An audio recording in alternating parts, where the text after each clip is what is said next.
Assalamualaikum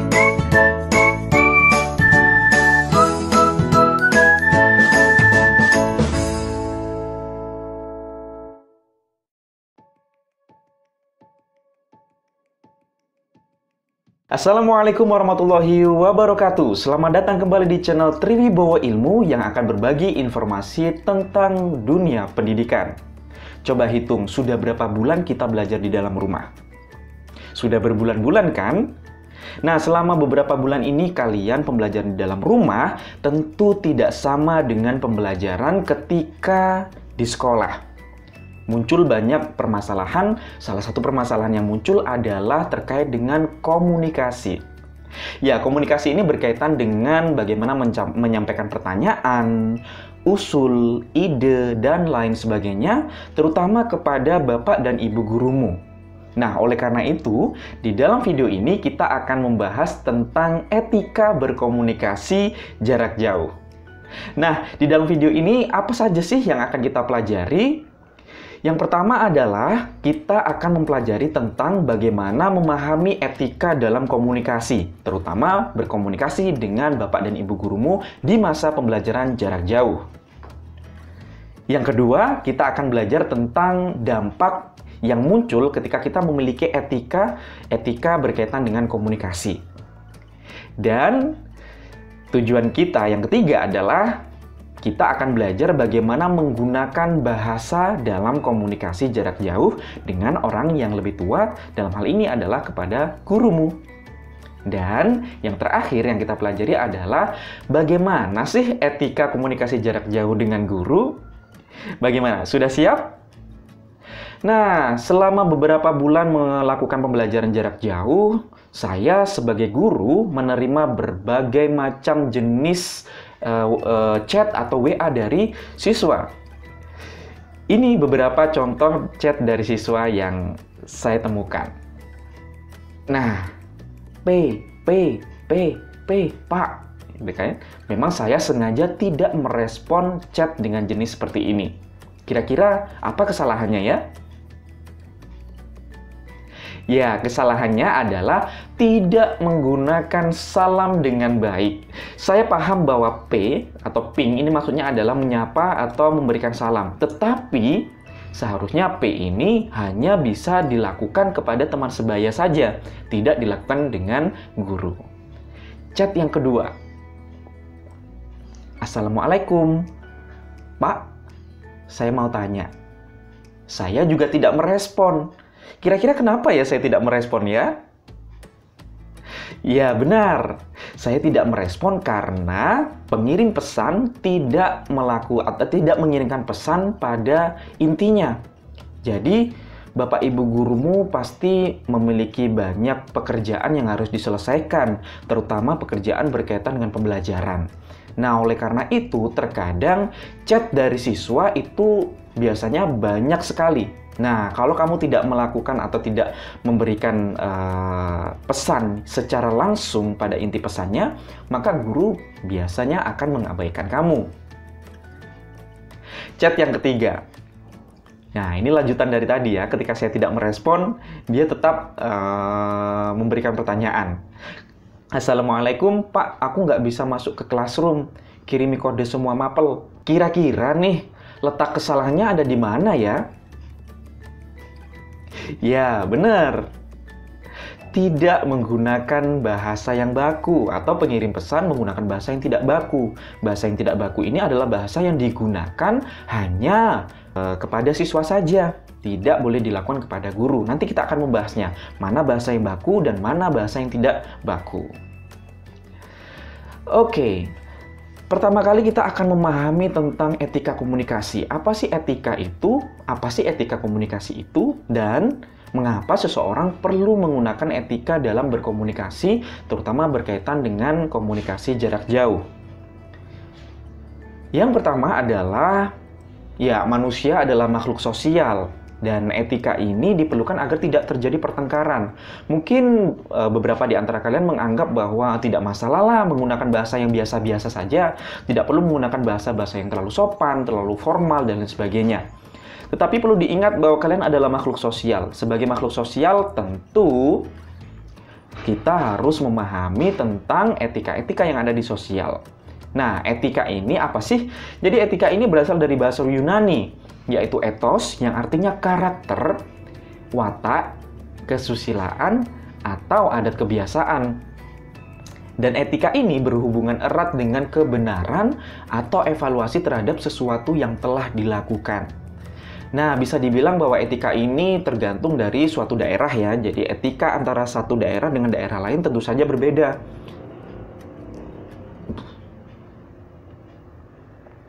Etika masyarakat di Jawa tentu akan berbeda dengan etika masyarakat di Thailand atau Eropa atau Amerika. Nah, itulah yang dinamakan etika. Karena apa? Karena etika ini muncul atau ditetapkan oleh sekelompok makhluk sosial atau sekelompok masyarakat tertentu. Nah, di masa pandemi ini aktivitas komunikasi dilakukan dengan menggunakan media-media perantara. Kamu mungkin tidak bisa bertatap muka secara langsung dengan gurumu. Sehingga ketika kamu menemui kesulitan, menemukan pertanyaan, menemukan ide, atau gagasan, kamu tidak bisa menyampaikan secara langsung. Dan kamu bisa menyampaikan ide tersebut kepada gurumu dengan menggunakan media perantara. Apa saja? Ada smartphone, laptop, tablet, dan dengan menggunakan media-media atau aplikasi-aplikasi komunikasi seperti WhatsApp, email, Telegram, Facebook, dan Instagram. Nah, kemudian pertanyaan yang berikutnya, kenapa sih kita perlu memiliki etika? Nah, ada beberapa manfaat seseorang jika melakukan atau berperilaku secara beretika. Yang pertama adalah orang itu akan diterima di dalam kelompok masyarakat. Seperti yang saya sebutkan tadi, bahwa etika itu ditetapkan oleh sekelompok masyarakat tertentu. Sehingga jika seseorang menerapkan atau melakukan perilaku yang beretika, maka dia artinya telah menyesuaikan dengan anggota masyarakat. Jadi, dia bisa diterima di dalam anggota kelompok masyarakat tersebut. Manfaat yang kedua adalah mendapatkan kemudahan dalam setiap usaha.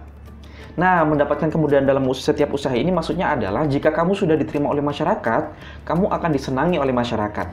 Kamu dianggap mampu untuk menjadi bagian dari masyarakat. Dan sebagai makhluk sosial, tentu saja kita nggak bisa hidup sendirian dong. Kita pasti memerlukan bantuan dari orang lain. Nah, kalau kita sudah memiliki etika dan diterima oleh masyarakat, kita akan mendapatkan kemudahan karena kita akan dibantu oleh orang lain. Nah, manfaat yang ketiga adalah orang yang memiliki etika bisa meningkatkan kualitas kepribadiannya. Jadi ketika orang sudah beretika baik dalam bahasa, atau berperilaku, atau pemikiran, maka akan meningkatkan kepribadian. Akan menjadi orang yang disenangi dan disegani oleh masyarakat tertentu. Nah, sebaliknya, apa sih yang terjadi kalau kita tidak memiliki etika dalam masyarakat? Tentu, yang pertama kita akan mendapatkan kesan yang buruk, sehingga sulit diterima kelompok tertentu. Mungkin kamu berpikir bahwa, aku hidup tidak untuk memberikan kesan baik kepada orang lain, kenapa harus mengikuti apa yang dikatakan oleh masyarakat? Memang itu tidak salah, tetapi kembali lagi bahwa kita adalah makhluk sosial, kita tetap membutuhkan bantuan dari orang lain. Nah, kalau kita mendapatkan kesan buruk dari orang lain, kita sulit untuk diterima oleh anggota kelompok tertentu. Lantas, kita mau hidup dengan siapa? Nah, akibat yang kedua adalah kalau kita tidak memiliki etika, kita mengalami kesulitan-kesulitan karena kita tidak diterima oleh masyarakat. Dan yang ketiga adalah mendapatkan sanksi yang berlaku. Dan sanksi ini ada berbagai macam. Contoh, sanksi sosial, dikucilkan dari orang lain, digosipkan, dibicarakan, atau jika etika-etika tersebut berkaitan dengan hukum, maka kamu juga akan berurusan dengan hukum jika tidak melaksanakan etika tersebut. Oke, sekarang kita masuk pada pembahasan tentang bagaimana sih cara berkomunikasi secara beretika dengan Bapak dan Ibu guru. Ada beberapa bahasa yang boleh dilakukan dan ada bahasa yang tidak boleh dilakukan. Apa saja itu? Ya, yang pertama, kamu jangan menggunakan bahasa aku kepada gurumu, seperti yang saya contohkan tadi. Ya, aku mau tanya nih Pak, aku mau tanya nih Bu. Nah, itu tidak sesuai dengan etika atau tidak baku. Nah, sebaliknya, kamu perlu mengganti dengan bahasa saya. Yang kedua, hindari kata enggak, karena itu bukan temanmu atau kamu tidak mengobrol langsung dengan gurumu. Nah, di dalam etika komunikasi jarak jauh, kamu perlu mengganti kata enggak menjadi kata tidak. Yang ketiga, kata makasih. Makasih. Mengucapkan terima kasih itu baik, tetapi kalau kita mengucapkan terima kasih dengan menggunakan kata makasih kepada gurumu, kamu perlu mengganti dengan kata terima kasih. Yang keempat, oke, Pak, atau oke, Bu. Yang keempat, oke, Pak, atau oke, Bu. Ini terkesan sangat akrab sih ya. Nah, ini boleh kamu lakukan dengan temanmu. Nah, kalau kamu melakukannya pada bapak dan ibu gurumu, perlu diganti dengan kata baik Pak atau baik Bu. Yang berikutnya, ketika kamu sudah mendapatkan jawaban dari bapak dan ibu gurumu, saya pernah mendapatkan balasan Y. Saya paham bahwa Y itu artinya ya. Tetapi tentu ini tidak sopan. Kamu perlu menggantinya dengan bahasa baik Pak atau baik Bu. Yang berikutnya, ketika melakukan salam seperti yang saya contohkan tadi, jangan menggunakan salam berupa P atau ping atau Pak atau Bu, jangan. Tetapi sampaikan salam sesuai dengan etikanya. Bisa menggunakan Assalamualaikum bagi yang muslim, atau bagi yang non muslim bisa menggunakan selamat pagi, selamat siang, selamat malam, ya, selamat petang.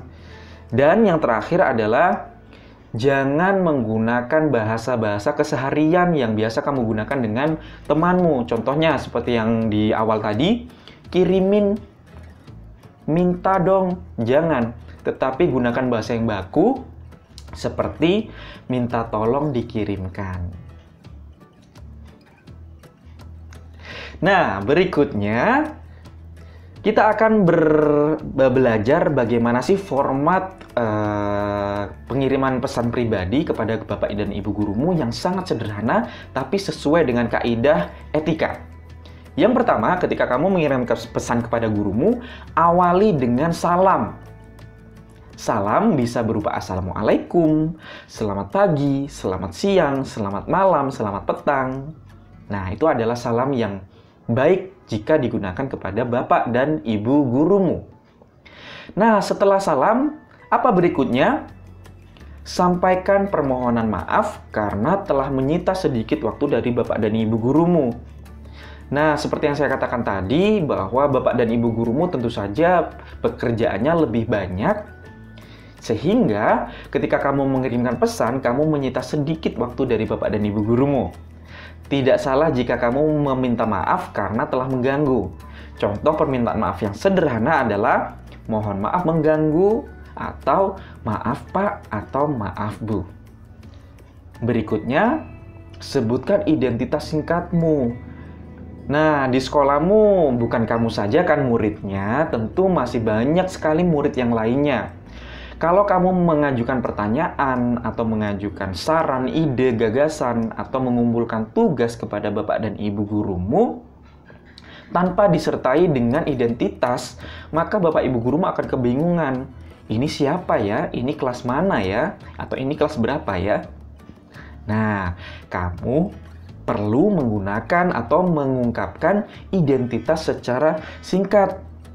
Nah, contoh identitas secara singkat adalah nama lengkap, nomor absen, dan kelas. Berikutnya, sampaikan maksud dan tujuanmu secara singkat dan jelas. Ingat, secara singkat dan jelas. Nah, contoh, berkaitan dengan tugas bahasa Indonesia bab paragraf naratif, bolehkah saya mengumpulkan minggu depan? Saya saat ini sedang menemani ibu yang sedang sakit. Nah, bapak dan ibu gurumu tentu bisa memahami pesan ini secara langsung.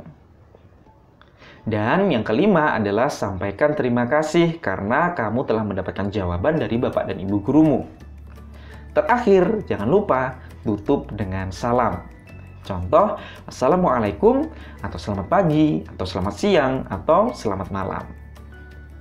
Nah, sekarang saya ingin kamu mencoba untuk berlatih bagaimana cara mengirim pesan yang baik sesuai dengan etika. Oke. Nah, saya akan memberikan permasalahan dan kamu berlatih di buku tulismu atau di kolom komentar di bawah ini ya. Situasinya adalah bayangkan, hari ini kamu harus mengikuti pembelajaran pada jam 8 pagi. Ternyata kamu ketiduran dan baru bangun jam 10 pagi, sehingga akibatnya apa? Akibatnya kamu terlambat. Nah, sehingga kamu terlambat untuk mengumpulkan tugas matematika tersebut. Coba, bagaimana sih kamu bisa mengirimkan pesan kepada bapak dan ibu gurumu? Atau pesan apa yang perlu kamu sampaikan atau kirimkan kepada bapak dan ibu gurumu berkaitan dengan kasus di atas? Coba kamu tulis di buku tulismu, atau kamu juga bisa mengirimkan hasil dari latihan ini di kolom komentar. Nah, bagaimana? Sudah jelas kan bagaimana cara mengirimkan pesan atau berkomunikasi secara daring atau secara online dengan bapak dan ibu gurumu? Kalau kamu memiliki pertanyaan berkaitan dengan etika komunikasi ini, kamu bisa menanyakan di kolom komentar ini. Dan jangan lupa klik tombol like, subscribe, dan bagikan video ini sebanyak-banyaknya kepada temanmu agar temanmu juga mendapatkan manfaat dan bisa berlatih mengirimkan pesan yang baik dan benar kepada bapak dan ibu gurumu. Sekian dari saya, terima kasih. Sampai jumpa di video berikutnya. Saya akhiri, assalamualaikum warahmatullahi wabarakatuh.